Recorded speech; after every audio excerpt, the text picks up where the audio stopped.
বর্তমান উন্নতমান চিকিৎসার দিকে দাবিত বিশ্বের সাথে তাল মিলিয়ে আমাদের এই ঐতিহ্যবাহী ঢাকা মেডিকেল কলেজ সেই তালটা গত 17 বছরে রক্ষা করতে পারেনি। যেটা প্যাথোলজি বিভাগ, যেটা heart of the medical start হয়, কারেক্ট ডায়াগনোসিস, কারেক্ট ট্রিটমেন্ট, সেটারই এখানে অভাব ছিল। আজকে থেকে 25 বছর আগে যে বড় মাইক্রোস্কোপটা যেটা আপনারা দেখবেন আজকে আমরা দিলাম, এই মাইক্রোস্কোপটা বিশ্বে এসেছে। তা আনফর্চুনেটলি আমাদের এখানে 20 বছর আগে একটা ছিল, তারপরে আর কোনো সরকারি মাইক্রোস্কোপটা দেয়নি।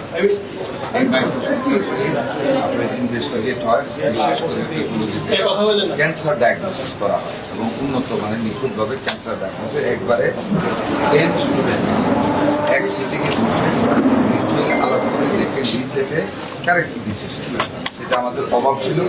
এটি আজকে আমরা এখানে আমাদের ছাত্রছাত্রীদেরকে আমরা হস্তান্তর করলাম। এখন থেকে আরও উন্নত মেশিনের মাধ্যমে আমাদের ক্যান্সার ডায়াগনোসিস ছাত্রছাত্রীরা এখানে মানে চিকিৎসকরা ভাষা আরও কিছু সমস্যা এখানে আছে। রিএজেন্ট সাপ্লাই এটা ইরেগুলার হয়, এটা নিয়ে কথা বলা হয়েছে। এটা ইনশাল্লাহ আমরা আজকে থেকে এটা রেগুলার হবে। এই মানে টেন্ডার একবার আমরা বছরতে কিনে নেব, যাতে এটার জন্য আমাদের স্বাস্থ্য সেবা যাতে কোনো রকম ঘাটতি না করে, যাতে বাধার সৃষ্টি না।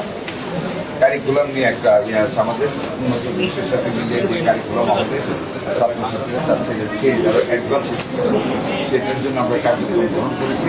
কারিকুলামটা পরিবর্তন করব। আরেকটা জিনিস বলি, অনেক কিছু বলার আছে মেডিকেল নিয়ে। আগামী 10 তারিখে এখানে বড় আপা হিসেবে পরিচিত এই মেডিকেল কলেজের এক সময় মেধাবী ছাত্রী, হ্যাঁ, লন্ডনের খ্যাতনামা বিশ্ববিদ্যালয় থেকে আমাদের অত্যন্ত প্রিয় আমাদের মাননীয় প্রধানমন্ত্রীর স্ত্রী ডাক্তার জুবাইদা রহমান আগামী 10 তারিখে এখানে আসবেন।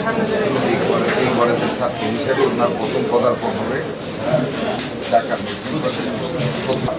দাওয়াত দিলাম, শুনবেন। এই ঢাকা মেডিকেল কলেজের চেহারা পরিবর্তন হয়ে যাবে ইনশাআল্লাহ।